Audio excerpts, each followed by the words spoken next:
وهو الذي يرسل الرياح بشرا بين يدي رحمته حتى إذا أقلت سحابا ثقالا سقناه لبلد ميت فأنزلنا به الماء فأخرجنا به من كل الثمرات كذلك نخرج الموتى لعلكم تذكرون والبلد الطيب يخرج نباته بإذن ربه والذي خبث لا يخرج إلا نكدا كذلك نصرف الآيات لقوم يشكرون۔ یہ سورہ اعراف کی 2 آیتیں ہیں، آیت نمبر 57 اور 58۔ ان کا ترجمہ یہ ہے، اور وہی ہے، یعنی وہی اللہ ہے جو اپنی رحمت یعنی بارش کے آگے آگے ہوائیں بھیجتا ہے جو خوشخبری دیتی ہے، یعنی بارش کی خوشخبری دیتی ہے، یہاں تک کہ جب وہ بوجھل بادلوں کو اٹھا لیتی ہیں تو ہم انہیں کسی مردہ زمین کی طرف ہنکا لے جاتے ہیں، پھر وہاں پانی برساتے ہیں اور اس کے ذریعے ہر قسم کے پھل نکالتے ہیں۔ اسی طرح ہم مردوں کو بھی زندہ کر کے نکالیں گے، شاید تم سبق حاصل کر لو۔ اور جو زمین اچھی ہوتی ہے اس کی پیداوار تو اپنے رب کے حکم سے نکل آتی ہے، اور جو زمین خراب ہو گئی ہو اس سے ناقص پیداوار کے سوا کچھ نہیں نکلتا۔ اسی طرح ہم اپنی نشانیوں کے مختلف رخ دکھاتے رہتے ہیں ان لوگوں کے لیے جو قدردانی کریں۔ یہ سورۃ اعراف کا ایک حصہ ہے، اور جیسا کہ پہلے عرض کیا گیا تھا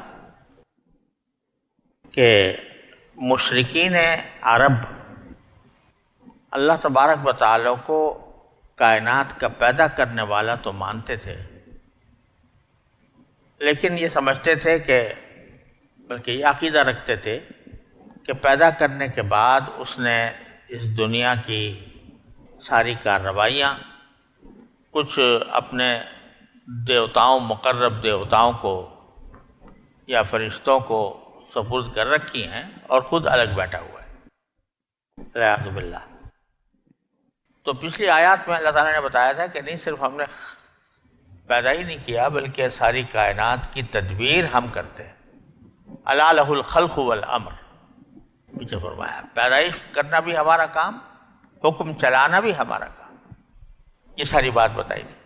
اور اس کے لیے یہ بھی ذکر فرمایا تھا کہ ہم نے 6 دن میں یہ کائنات پیدا فرمائی اور پھر عرش پر استوا فرمایا۔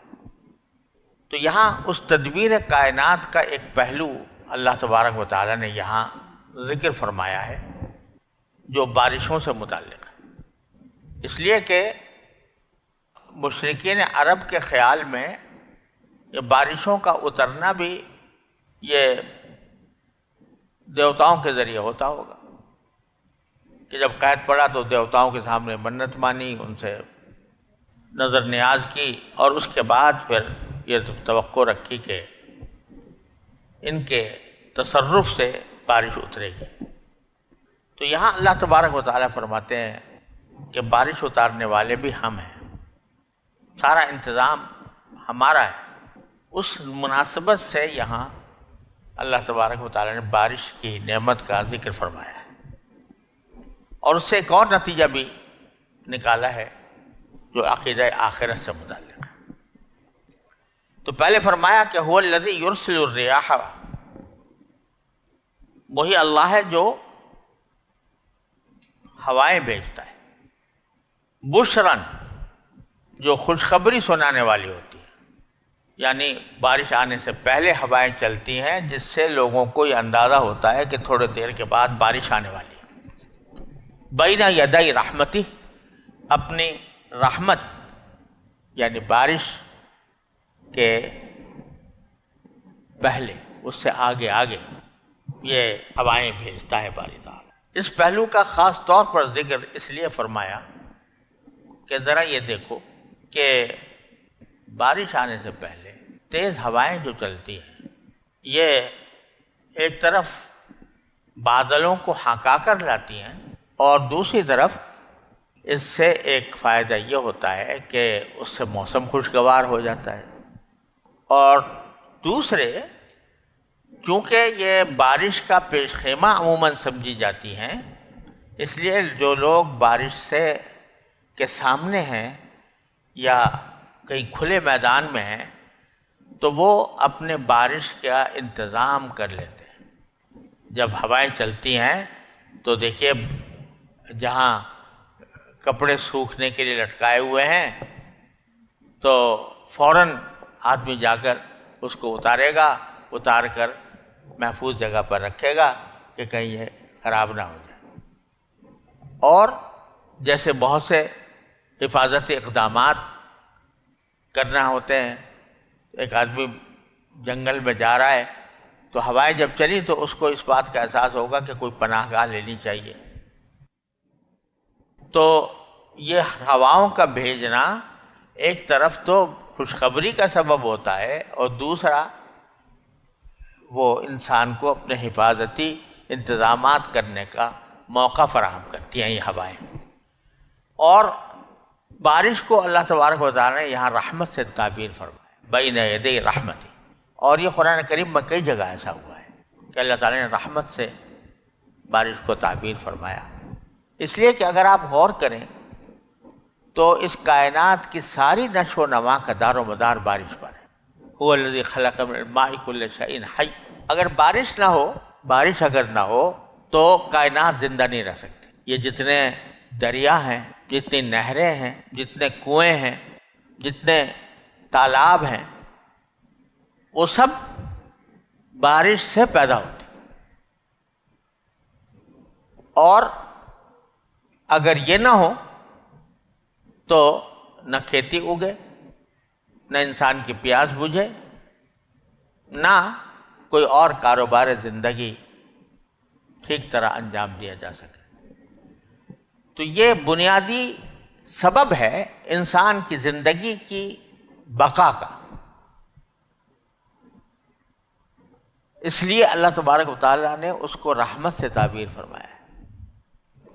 اور یہ ایسی چیز ہے کہ انسان کے اختیار سے باہر ہے۔ آج بھی آدمی اگر خود چاہے کہ میں وہ قدرتی بارش اپنے اوپر برسا لوں تو ہزار کوشش کے باوجود نہیں کر سکتا، کتنے ہی جتن کر لے قدرتی بارش نہیں حاصل ہو سکتی جو آسمان سے اترتی ہے۔ تو اگر کوئی ایسا کام ہوتا جس میں انسان کی کچھ صنعت کو دخل ہوتا، جیسے نباتات اگتی ہیں تو کچھ نہ کچھ دخل انسان کا ہوتا ہے کہ بھئی اس میں کچھ بیج ڈال دیا، زمین کو ہموار کر لیا، پانی دے دیا، لیکن بارش برسانے کے لیے انسان کے صنعت کا کوئی دخل نہیں، یہ صرف براہ راست اللہ تبارک و تعالیٰ کی طرف سے آتی ہے، اس لیے اس کو خاص طور پر اللہ تعالیٰ نے اپنی رحمت سے تعبیر فرمایا، اور اس کا ذکر قرآن کریم میں بار بار فرمایا ہے، اس نعمت کا، اس رحمت کا ذکر بار بار فرمایا ہے تاکہ انسان ذرا سوچا کرے۔ تو فرمایا کہ حتیٰ اذا اقلت سحابا ثقالا، یہاں تک کہ جب یہ ہوائیں بوجھل بھاری بادلوں کو اٹھا لیتی ہیں۔ ایک عظیم حقیقت کی طرف متوجہ فرمایا جا رہا ہے کہ یہ بارش کیسے برستی ہے۔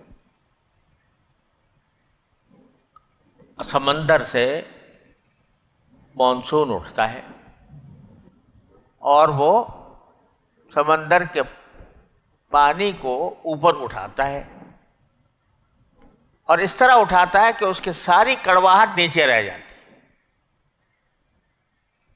اور پھر یہ پانی مانسون کی شکل میں ٹنوں اور منوں کے حساب سے بادل میں بھرا ہوتا ہے،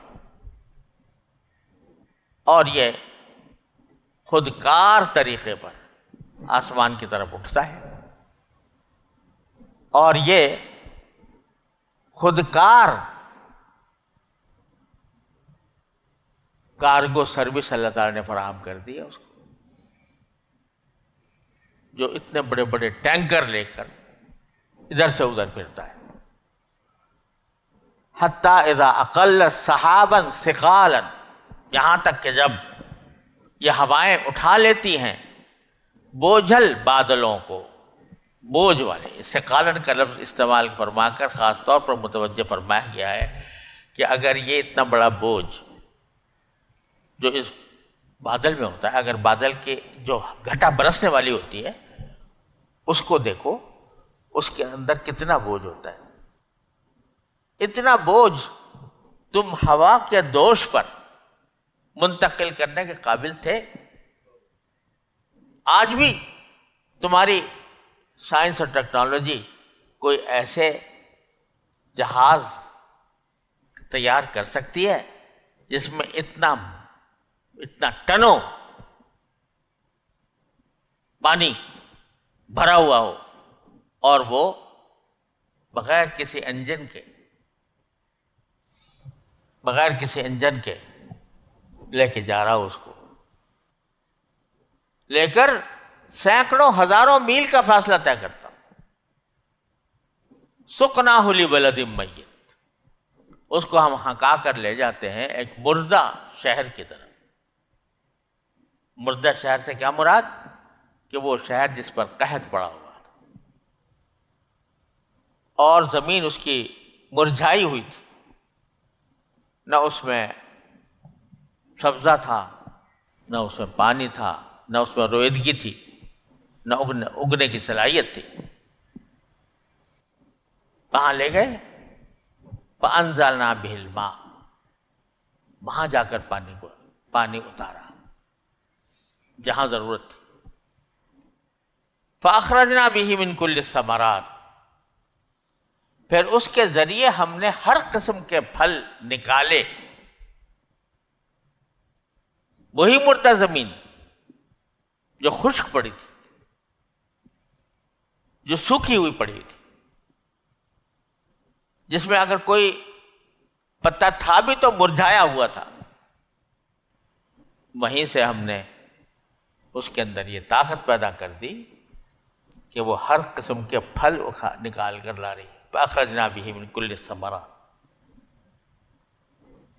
یہ سب کام کیا دیوتا کر رہے ہیں؟ یہ تو ہم ہی کر رہے ہیں، خلق و امر کے مالک کر رہے ہیں۔ تو اس لیے یہ تمہارا خیال کہ یہ اللہ تعالیٰ ویسے ہی بیٹھ گیا ہے اور اپنے کام دوسروں کے ثبوت کر دیے ہیں، کتنی احمقانہ بات ہے۔ اگر روزمرہ اصل میں ہمارے جو ایک چیز روزمرہ ہوتی رہتی ہے اس کا جو حیرتناک پہلو ہے وہ انسان بھول جاتا ہے۔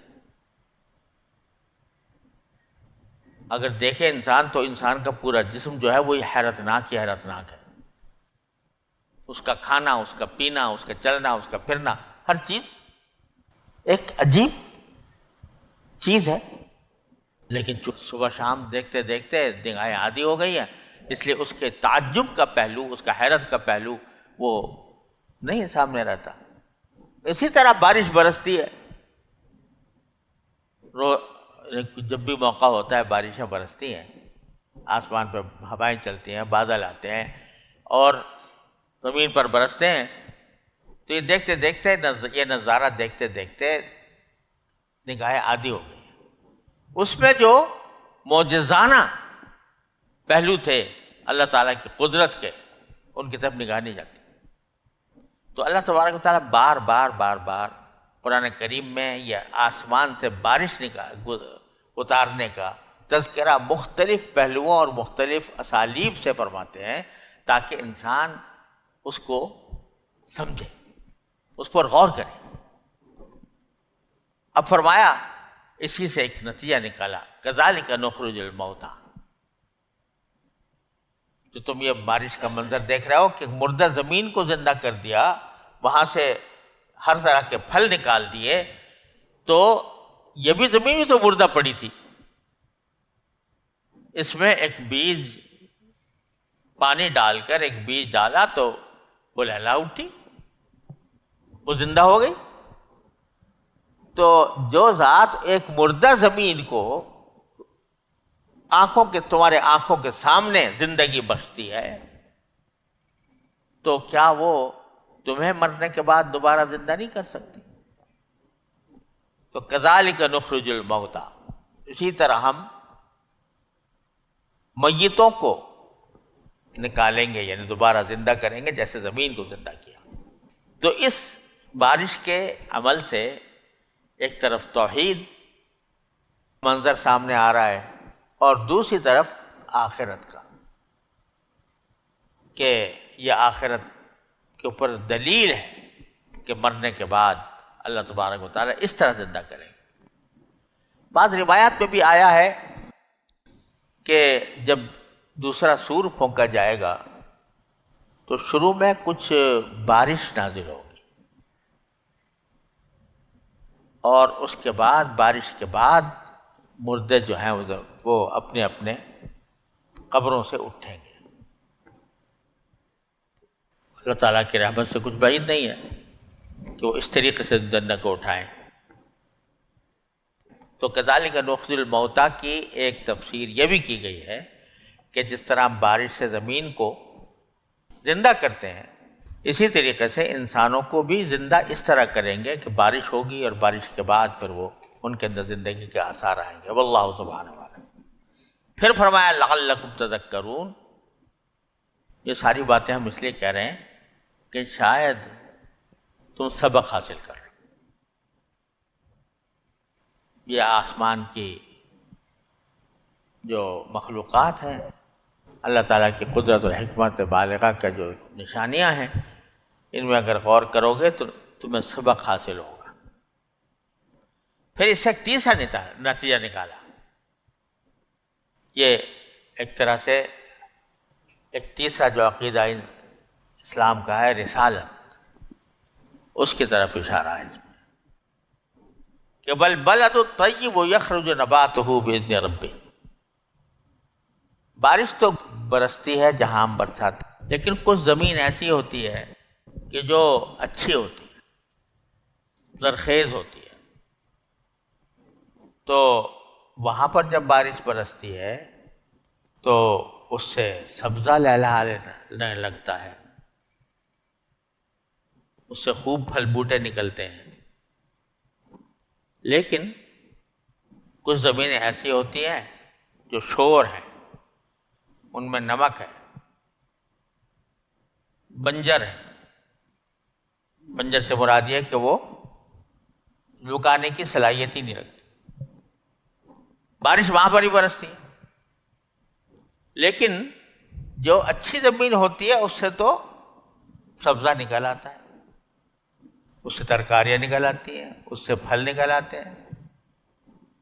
اور جو شور زمین ہوتی ہے جس کے اندر کوئی جان نہیں ہوتی، تو وہ بارش تو وہاں پر برستی ہے لیکن اس سے کچھ نہیں نکلتا سوائے کچھ ناقص پیداوار کی۔ بعض اوقات کچھ چھوٹے موٹے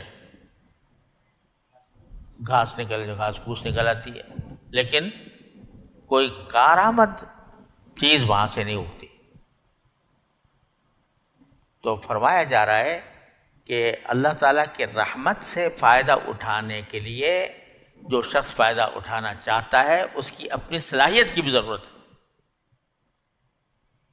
اگر اس میں صلاحیت ہے قبول حق کی، تو آسمان سے جو بارش برس رہی ہے یعنی وحی نازل ہو رہی ہے، تو اس سے وہ فائدہ اٹھائے گا، اپنی زندگی کو اس کے مطابق ڈھالے گا۔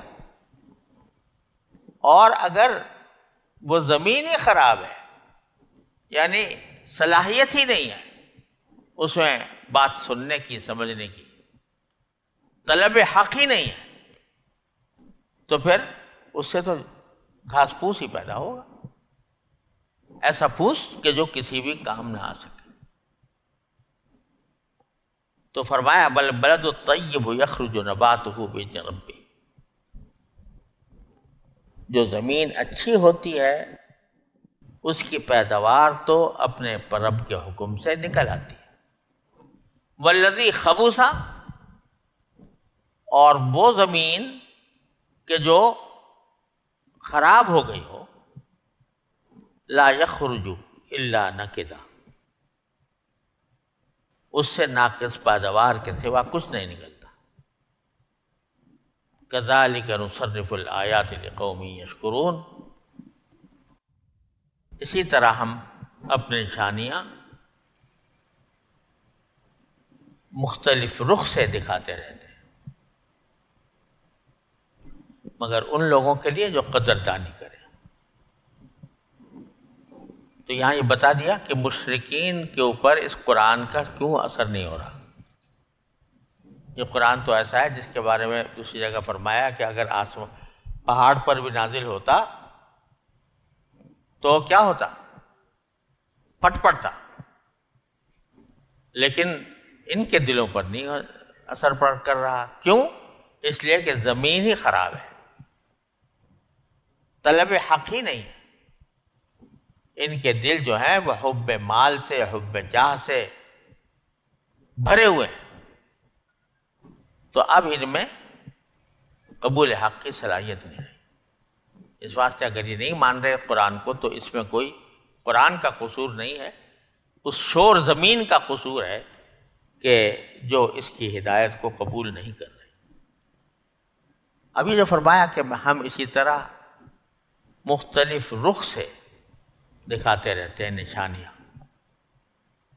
یہ جو قرآن کریم میں تکرار ہے، ایک ہی مضمون بعض اوقات کا کئی مرتبہ آیا ہے اور مختلف اسالیب سے آیا ہے، تو اس کی طرف یہ ایک طرح سے اشارہ نصرف کے لفظ سے۔ نصرف کے معنی ہوتے ہیں گردش دینا، پھیرنا۔ تو ہم مختلف طریقوں سے پھیرتے ہیں، پھیر کر لاتے ہیں آیتیں، مختلف اسلوبوں سے لاتے ہیں، مختلف انداز سے لاتے ہیں، مختلف دلائل کے ساتھ لاتے ہیں۔ ایک ہی چیز بعض اوقات بار بار آتی ہے، کس لیے؟ ان لوگوں کے لیے جو قدردانی کریں۔ بات کیا ہوتی ہے کہ اگر ایک ہی بات اگر بار بار کہی جاتی رہے اور مختلف عنوانات سے کہی جاتی رہے تو کبھی نہ کبھی اس کا دل پر اثر ہوتا ہے۔ اس لیے اللہ تبارک و تعالیٰ نے قرآن کریم کے اندر بارہا ایک ہی بات کو بار بار دہرایا ہے۔ اس لیے دہرایا ہے تاکہ وہ ہمارے دلوں کے اندر نقش ہو، دلوں پر نقش ہو، اور اس کے مطابق ہم اپنے زندگی کا سانچہ بنائیں۔